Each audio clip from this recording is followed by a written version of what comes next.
America Bangla channel, আমরা নিরপেক্ষ নই। Hello, welcome to weekly Bangladesh Roundup. I'm your host SAQUIB Ali. We talk on different issues of importance of current affairs in Bangladesh every week. Today is Monday, 24th April 2023. Eid Mubarak. We just had our Eid al-Fitr. And so not much happened. Last week, we talked about the similarities between two important leaders of United States and Bangladesh, Mr. Donald Trump and Prime Minister Sheikh Hasina.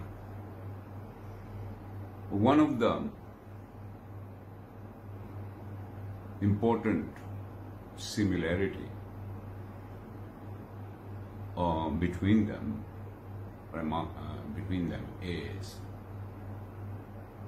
that they would like to stay in power by any way possible. And if in fair way it is not possible, they will not flinch to use unfair means. Now, when Mr. Donald Trump came into power in 2016, very few people thought that he was such a leader that who would do such a thing. But one of the persons who spoke out very vehemently was a lady named Dr. Bandy Lee. Dr. Bandy Lee was a professor, assistant professor of Yale University. He was an expert in violence because he used to interview inmates convicted of violence. And she immediately found out, she thought that Donald Trump posed a big danger to American democracy.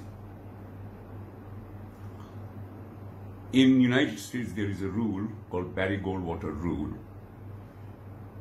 which says that psychiatrists cannot diagnose a politician because they are not doing their therapy directly. So when Dr. Bandy Lee said these things, she was criticized and fired by Yale University. But her book became a bestseller, and she had predicted that even if Donald Trump loses his election, he will not concede or he will not give up power peacefully. And she was proved to be prescient. So I thought that I will use Dr. Bandy Lee's words to understand the psychological aspect of violence in our political environment. We have to understand that, first of all, when we are talking about, we are not diagnosing anybody. However, we are designed to find patterns. And if we find patterns where we see certain things happening, then it should give us pause to think about what is happening.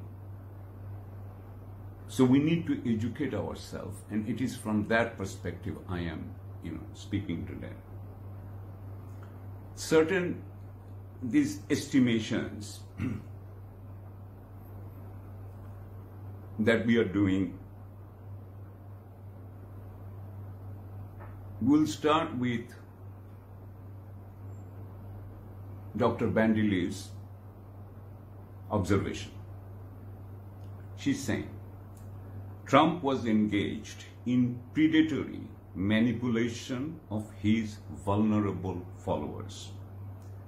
Predatory means that when strong goes after the weak, and they manipulate of his vulnerable followers.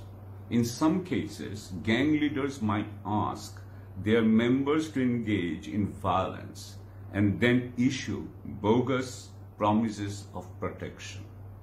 Like Trump, these leaders also often project extreme self-confidence, and that appeals to their followers who tend to feel a deep emotional need for protection, connection, and identity.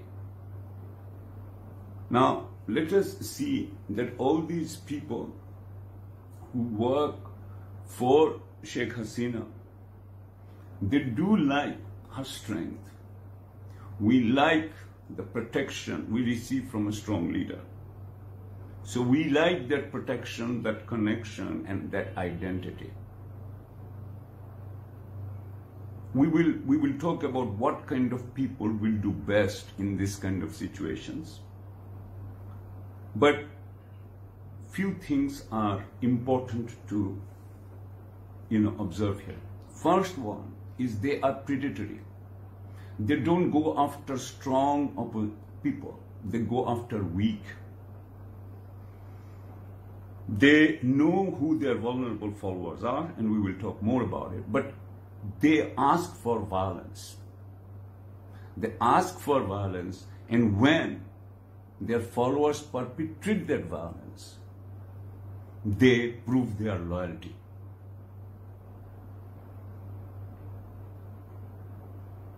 This brain of the autocratic ruler, it was developed because of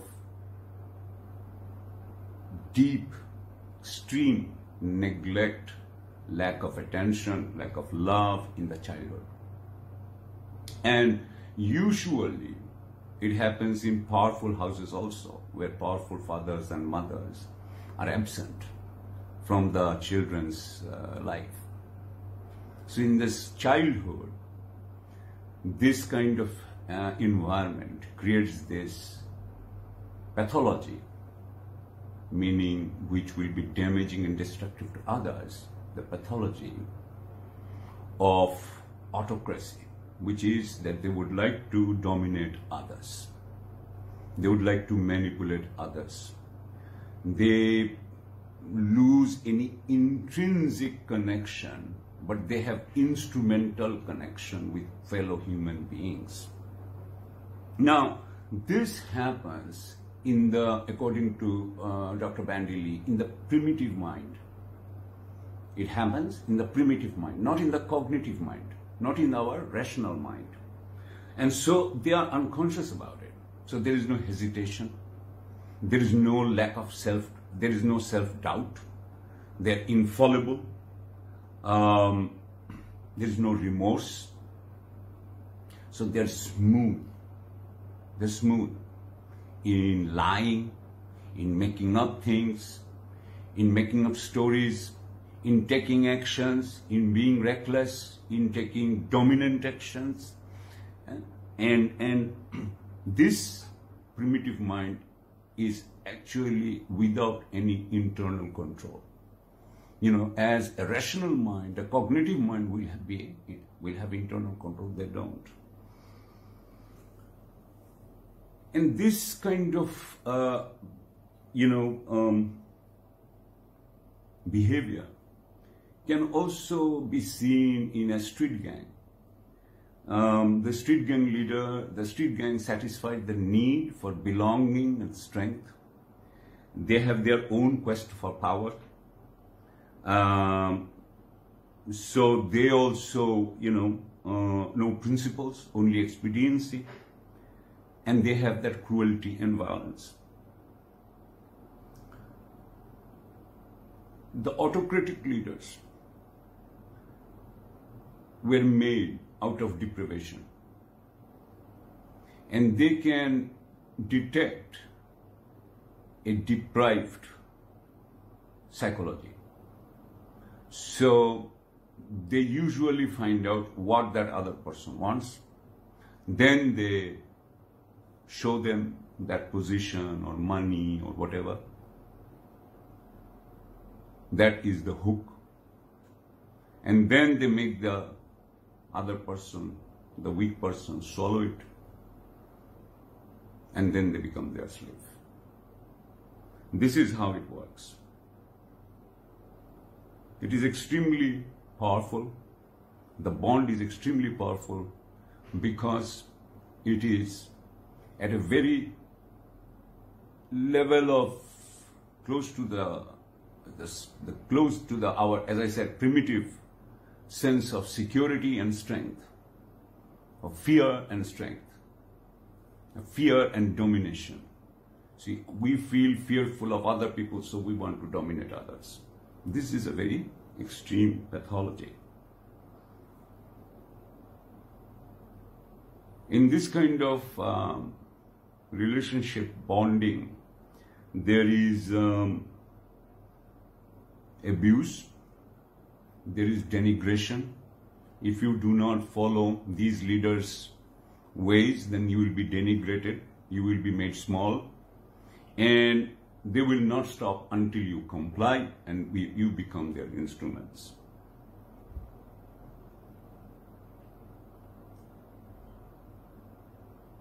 Now, they have a very important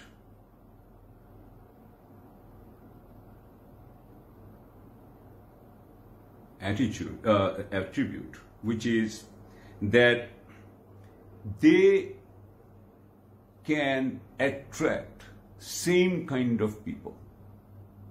And this same kind of people, that means who had also been deprived, they feel deprived of something. And there can be a synergy between these leader and the partner, and the follower, not partner, the follower. There can be synergy. And that synergy, there is a symbiosis is created in psychological terms.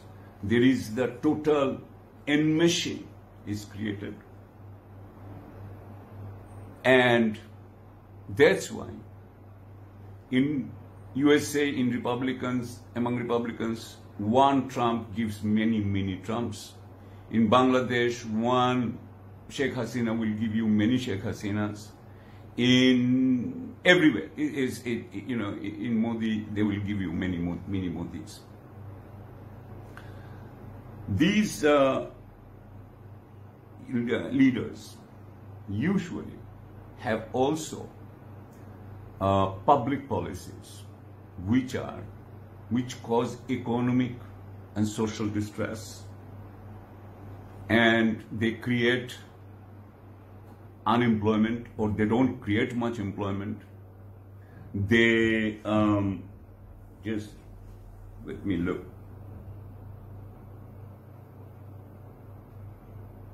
They promote policies that increase social and economic distress, inequality, and loss. For example, through unemployment, recession, poverty, bankruptcy, homelessness. During their time, the rate of homicide and suicide also rise. In Bangladesh, we do not know how many homicide and suicides have risen. But I think we will need to figure it out in future. But how it affects public health, we can see one thing, that in Bangladesh, in happiness index, in 2021 it was 101st, in 2022 it was 94th out of 146 countries, and 2023 it is 118 out of 137 countries. Excepting India, in South Asia, every other country is happier than us. Pakistan, even Myanmar. Nepal is the happiest. And our government talks about development.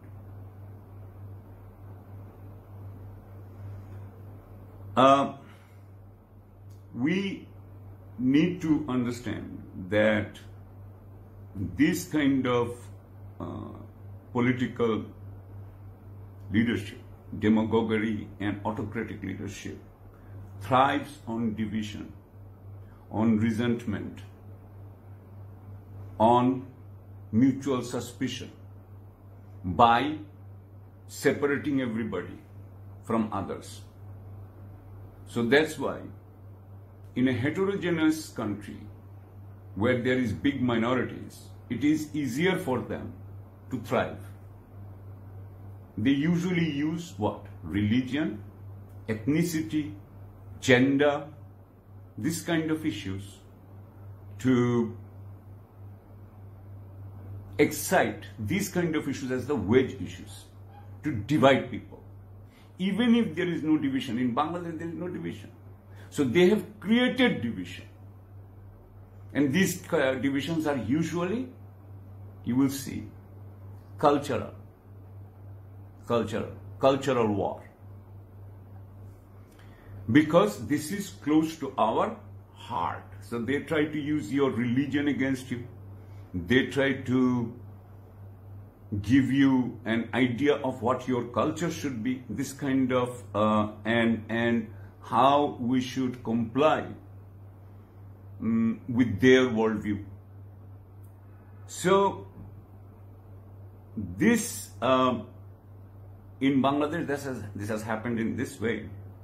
And you see that in Bangladesh, Awami League has always tried to put BNP as what? As civilian military. It was made a different civilian military, which is not really. There is how many military persons work in Awami League and how many military persons work in BNP. It doesn't make any sense. But they just want to use that division. They use their association with Jamaat to drive the religion and culture. So I'm not saying that BNP doesn't have much of an element, but it has been overemphasized, and that has been weaponized.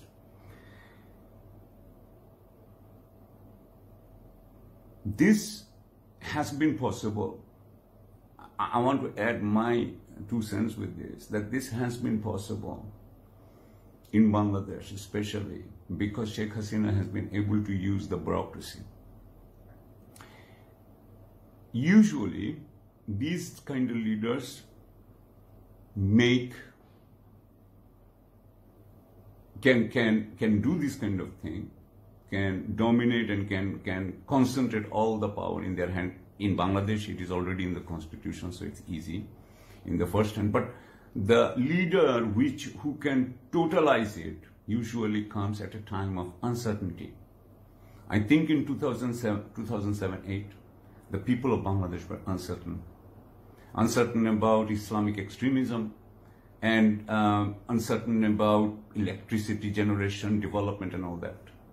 At that time, Sheikh Hasina came into power and said that she is going to deliver stability and law and order and development.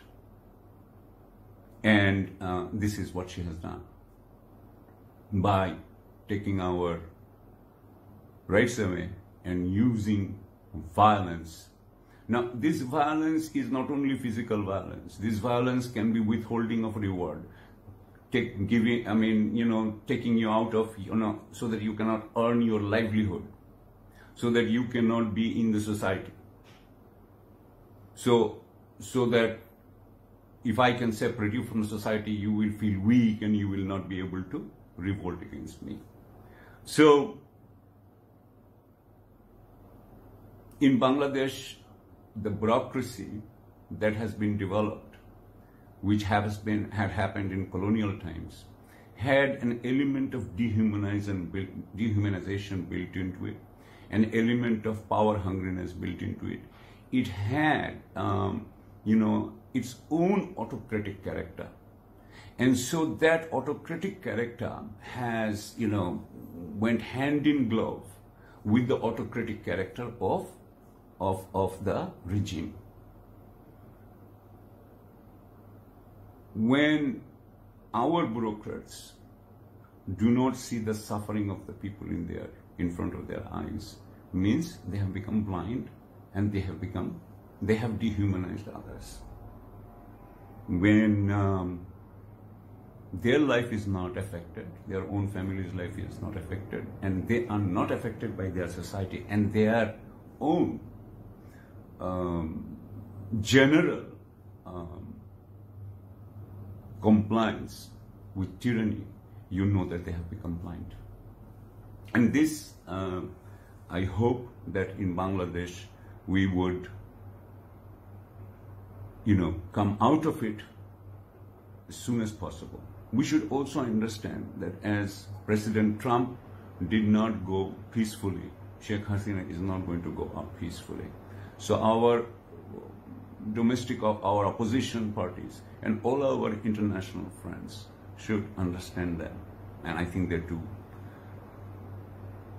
If we understand the use of violence that is being done in our country, structurally, in our judiciary, in our criminal justice system, in the arbitrariness of our government action over our people, we have to look at it again, because this is not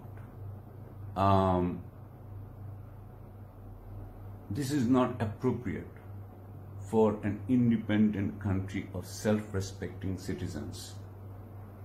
And so I think that our judicial system, our criminal justice system, our government system, our political system, they must look at the psychological aspect of our laws and of our actions, what our actions do to others and what our actions do to us.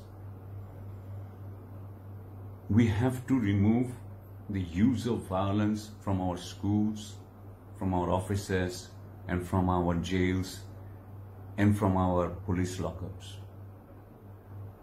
Only then we can have a strong and independent, cohesive, powerful Bangladesh. Thank you. Good night.